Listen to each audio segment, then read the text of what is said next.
Jeremy, Arkimi, Jeremy. Jeremy, Arkimi, Jeremy.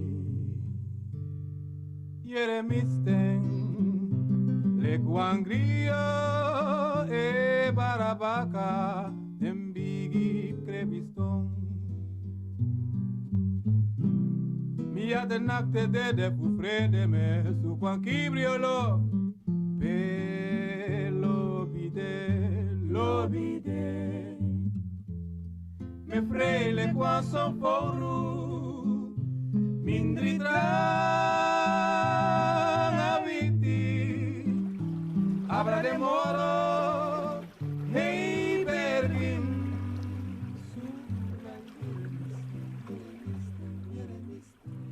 Je moet het je voorstellen dat je een duikeling maakte, of ik maakte een duikeling van gemiddeld 6500 Nederlands bruto per maand naar, wat was het toen, 250, omgerekend hè, 250 Nederlands per maand.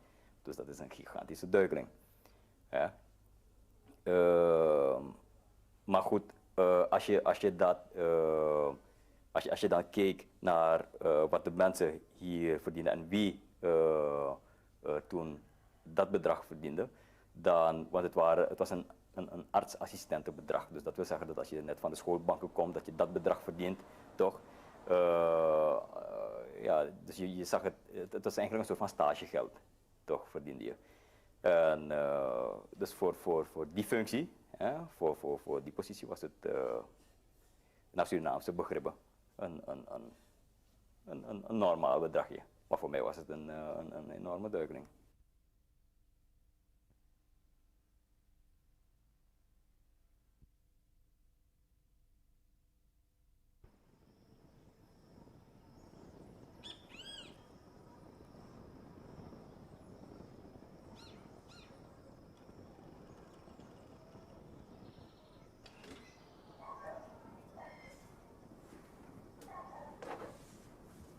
Ja, wat doe je nu?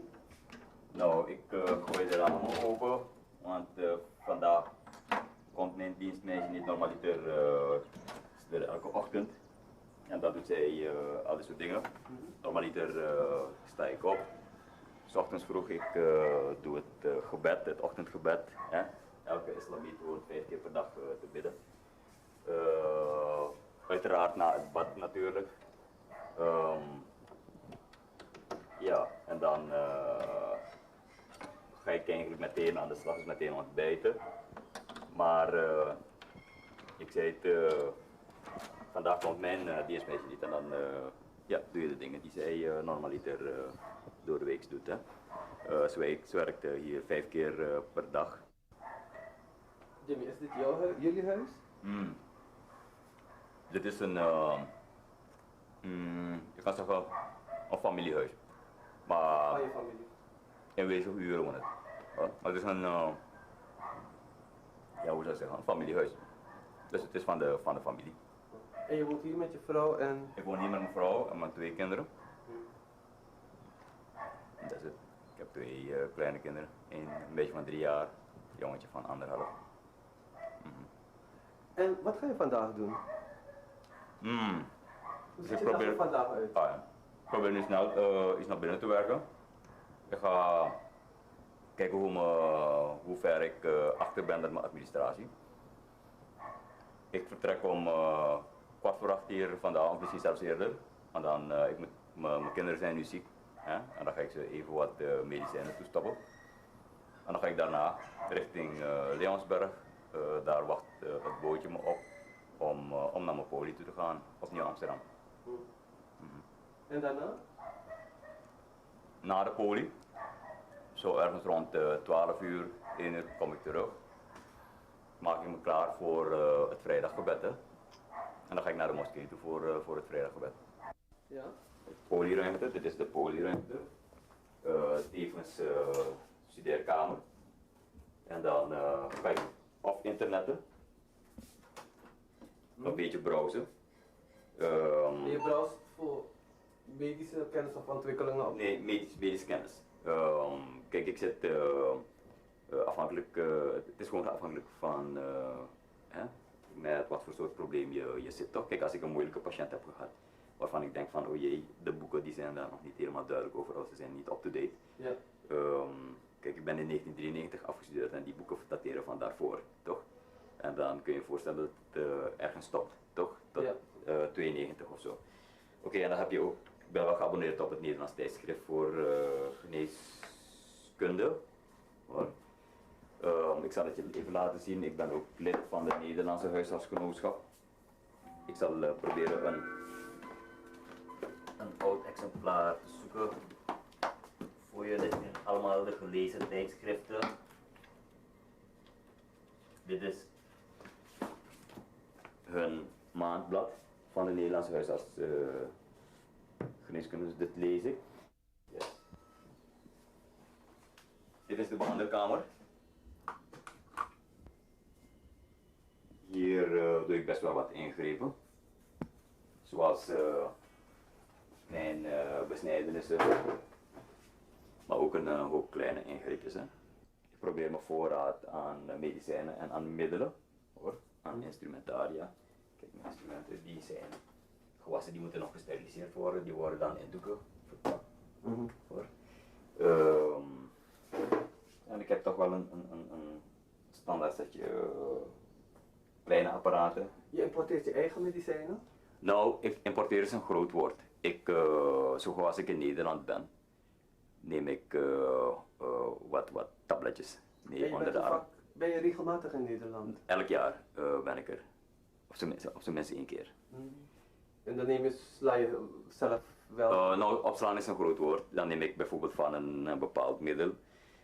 Ik zal een voorbeeld noemen, Aeropax bijvoorbeeld, dat is een tabletje tegen een opgeblazen gevoel. Wij noemen het aerofagie. Dat is wanneer mensen echt van die gasbellen hebben in hun darmen, dat komt veel voor hier in Suriname. En ja, dat tabletje hebben ze hier helemaal niet, toch? En dan neem ik 3 flesjes mee in mijn tas vanuit Nederland. Ja. Die koop ik dan daar bij de apotheek, bij een bevriende apotheek. Ja. We hadden in Nederland, ik werkte toen al 2,5 jaar in Nederland. We hadden alles. Ik had een auto van de zaak, je kon een forse hypotheek krijgen. En toch, je hebt een vette bankrekening. En toch had je elke zondag, had ik toch de meest gestreste dag van de week. En dat is toch wel raar. En na 2,5 jaar werken had ik toch zoiets van, volgens mij missen we toch wel iets. En dat had toch niet zoveel te maken met geld, of met materie. En ik moet u zeggen, sinds dat we hier zijn, hoe moeilijk we het ook hebben gehad, hebben we geen dag van afgelopen jaar er spijt van gehad dat we dus hier naartoe zijn gekomen. Ja.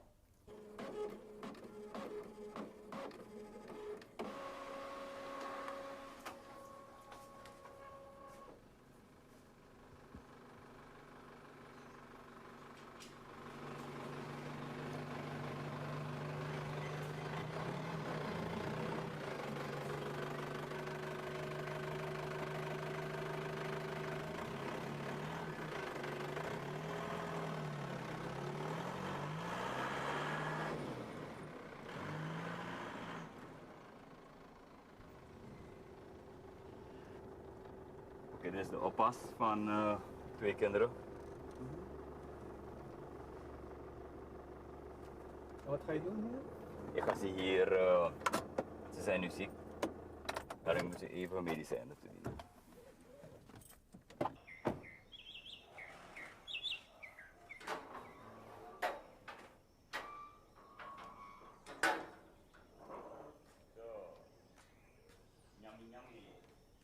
Flinke jongen, flinke jongen. 1, 2, 3. Mooi, goed zo. Jee. Klappen, klappen, klappen. En dit is de oppas van je kinderen? Dit is de oppas van mijn kinderen. En daar blijven ze de hele dag? Hier blijven ze de hele dag. Tot En letterlijk en figuurlijk de hele dag. Tot soms 7 uur. Het kan ook zijn dat ze soms hier in de avond blijven. Of dat we ze in de middag, dat ik ze in de middag ophaal en dat ik ze 's avonds dus terugbreng. Als we vergadering hebben of wat dan ook. Hè. Wat de vrouw werkt ook? Zij werkt ook. Flinke meid, flinke meid, flinke Vrouw meid. werkt zowat de hele dag en die is op zijn vroegst om 6 uur weer thuis. Ze vertrekt heel vroeg, omdat ze helemaal op Paranam werkt. Hè. Flinke meid, ja, ja, jee. Niet speel, 1, 2, 3. Oké, mooi. Zo.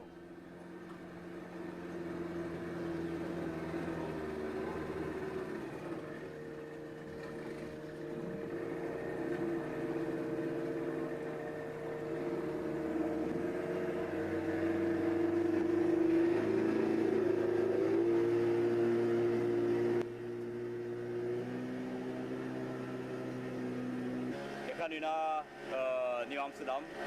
Ik heb daar de ochtendpolie. Ik werk nu nog voor de overheid, of ja, de semi-overheid. Dat is de regionale gezondheidsdienst. Die beheert zo'n 63 polies. En ik beman dus een van hun polies. Dat is de poli van Nieuw-Amsterdam. En dat doe je elke dag? Dat doe ik elke ochtend.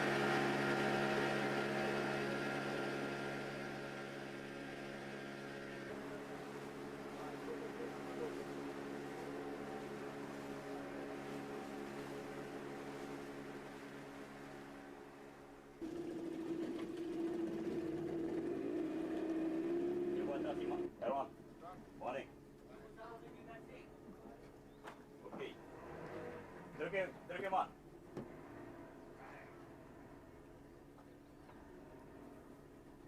Yes.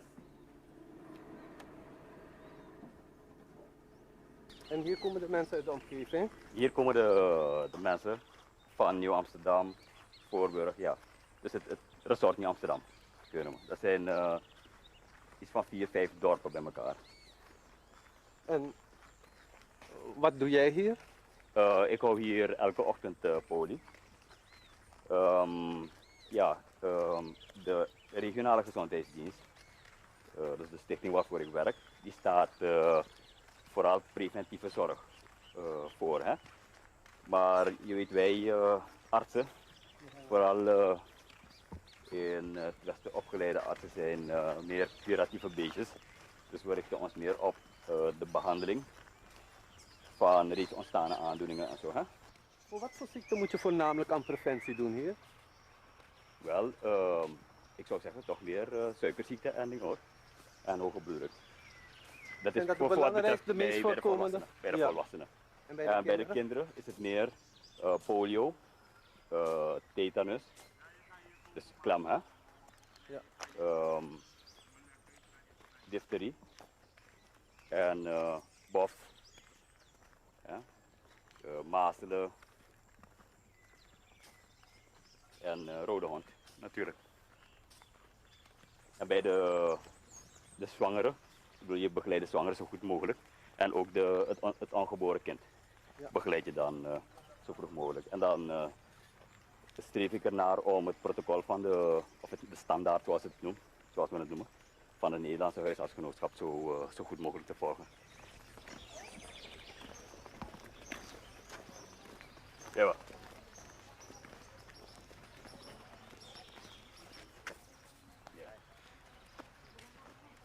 Dit is de poli.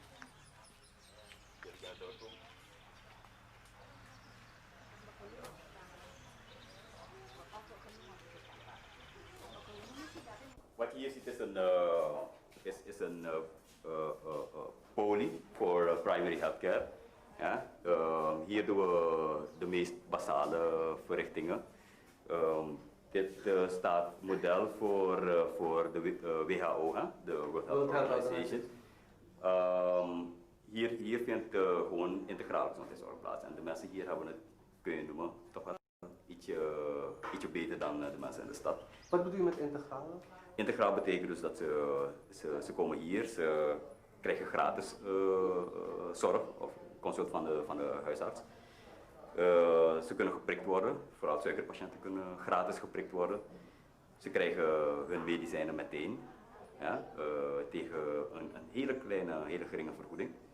En ze zijn zo thuis met hun medicijnen. En, in de stad is het anders? In de stad is het heel anders. Je krijgt daar een labbriefje van de arts, je wordt elders geprikt. In ieder geval, je verliest een aantal dagen voordat je inderdaad dus je medicijnen kunt vinden. Hoor. Dus hier zitten ze toch wel in een ietsje luxueuze positie voor wat betreft de basale zorg. Jullie kunnen doorlopen. Ja.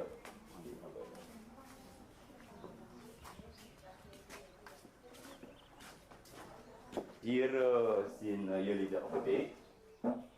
Hier hebben we de meest basale middelen. En ik moet zeggen dat we voor zo'n poli opbuiten best wel goed voorzien zijn hoor. Ik denk als ik een grove schatting mag maken, hebben we 60% van de dekking. No? Ja, mevrouw Ramadaar, van in ieder geval het aantal medicijnen dat in de klapper staat. We zijn in ieder geval voor de meest basale ziektes zijn we goed voorzien voor wat de medicijnen betreft. Dit is de apotheek, daar is het magazijn en je kunt zelf een blik werpen op wat er allemaal in huis is. De meeste ziektes kunnen we hier afhandelen. Ja. En voor de specialistische dingen moeten de mensen naar de stad.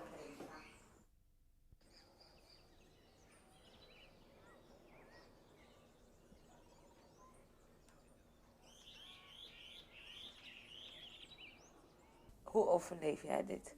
Nou, dit, ik zei het al, je moet creatief zijn. Dit overleef ik door bij te hosselen. Ja? Een klusje hier, een klusje daar.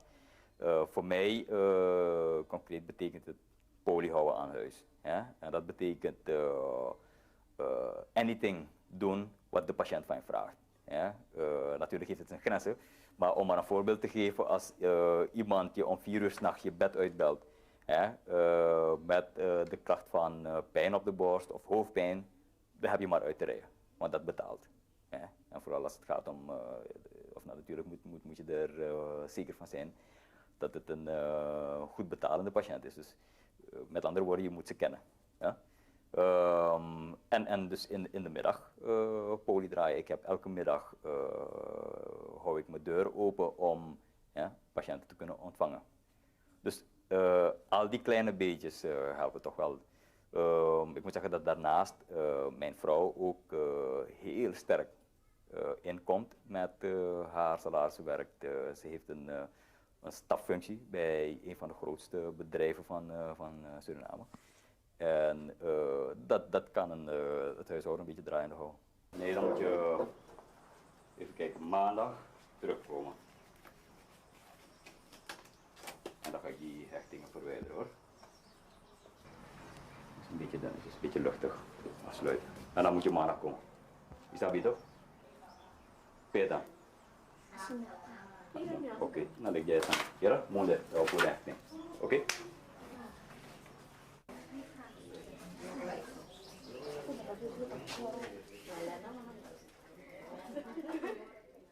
Hoe bereik jij dus die klanten die misschien wat meer poen hebben dan die...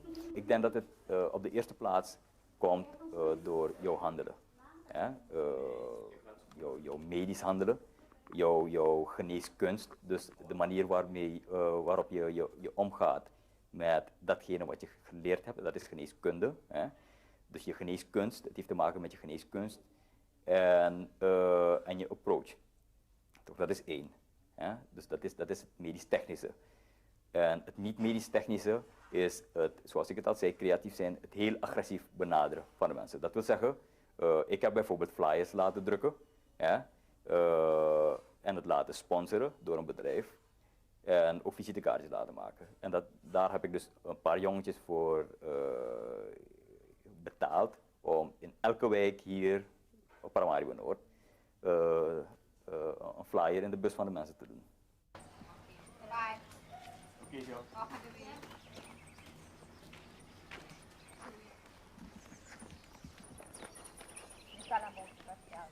Ja.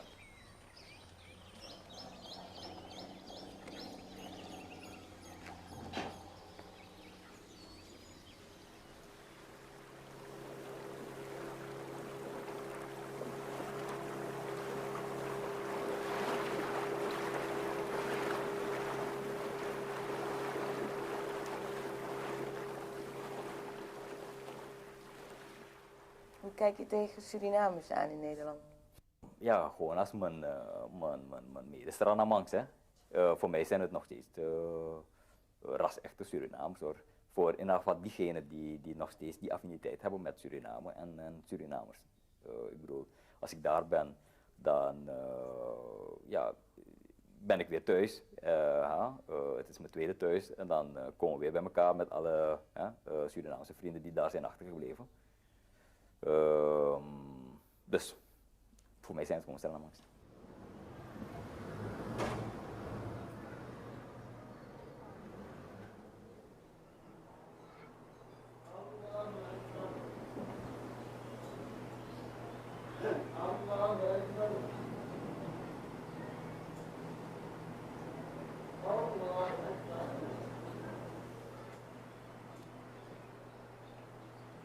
قال الله تعالى في كتابه الكريم إن الله وملائكته يصلون على النبي يا أيها الذين آمنوا صلوا عليه وسلموا تسليما اللهم صل سيدنا محمد اللهم صل على سيدنا محمد وعلى آل سيدنا محمد اللهم ارض عن الخلفاء الراشدين إياك نعبد وإياك نستعين اهدنا الصراط المستقيم صراط الذين أنعمت عليهم غير المغضوب عليهم ولا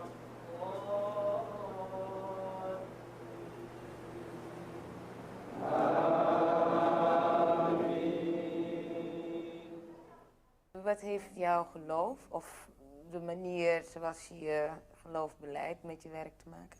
Het rare is dat je bij sommige patiënten denkt van, hey, wauw, oké, dit is het. Ik heb de patiënt gestabiliseerd, ik heb hem, toch? Deze verlies ook niet meer. En als je hem gestabiliseerd hebt, verlies je hem all of a sudden. Of hij overlijdt daarna. Of juist andersom. Als je denkt van, hey, nou, dit is een wrak. Hier, deze haalt het helemaal niet meer. Dan zie je dat de patiënt het wel haalt. En dan ga je je afvragen toch van, hey, wat ben je eigenlijk? Ben je de genezer, toch? Ben je genezer? Ben je er om het leven te verlengen? Ben je er om de mensen van de dood af te houden? Of ben je er meer om de lasten te verlichten van mensen? En ik heb gekozen dus door de islam, door de invloed van de islam, hou ik meer de tweede visie op na. Dat ik zeg van luister, kijk, ik zal mijn uiterste best doen om iemand in leven te houden, maar als het niet lukt, laat ik hem gaan. En daar heeft, ik heb ooit een hele oude, of een chirurg in een documentaire horen zeggen, in een Amerikaanse documentaire over emergency medicine, van als God eenmaal zijn hand opgezet heeft, dan kun je stoppen. Toch? En dan kun je hem laten gaan. En, dus dat illustreert van hoe sterk de islam toch wel mijn werk beïnvloedt. Ik denk dat als ik dat niet had gehad, dat ik toch het idee zou hebben gehad dat ik de genezer zou zijn en steeds maar gefrustreerd zou zijn.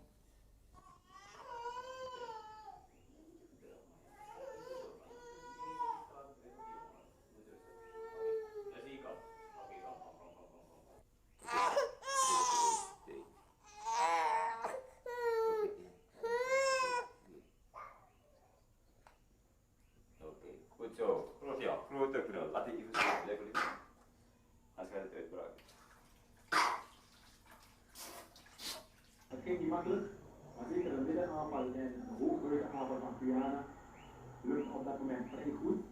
En dat sterkte de jongens en die niet dat het konden winnen. Ze wonnen deze set ook met 25-23. Ben je gelukkig? Ik ben hier geweldig gelukkig. En ik heb hier alle mogelijkheid om gelukkig te kunnen zijn. Het is alleen de vraag of je aan dat genot van dat stukje geluk toekomt.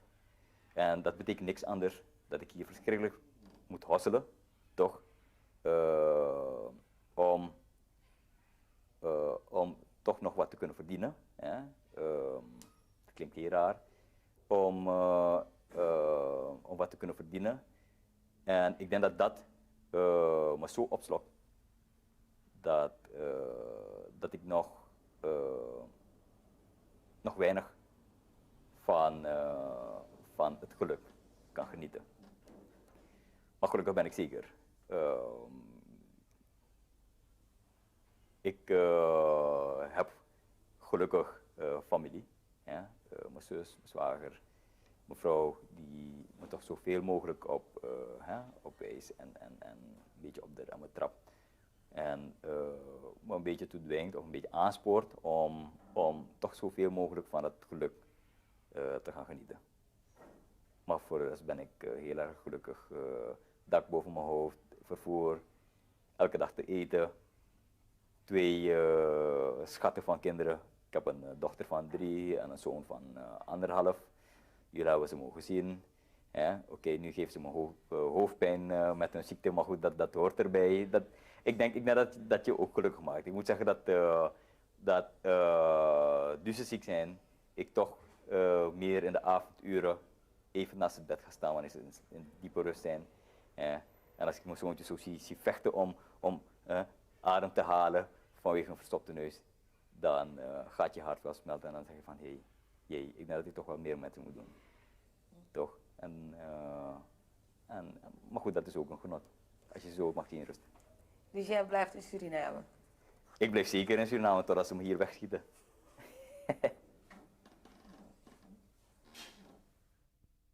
Misschien ai dege Look to awang si mamin ribanautu mi condre mi pedre kubong mi nessi son tendere sa tu kami ini midre miskin ai dege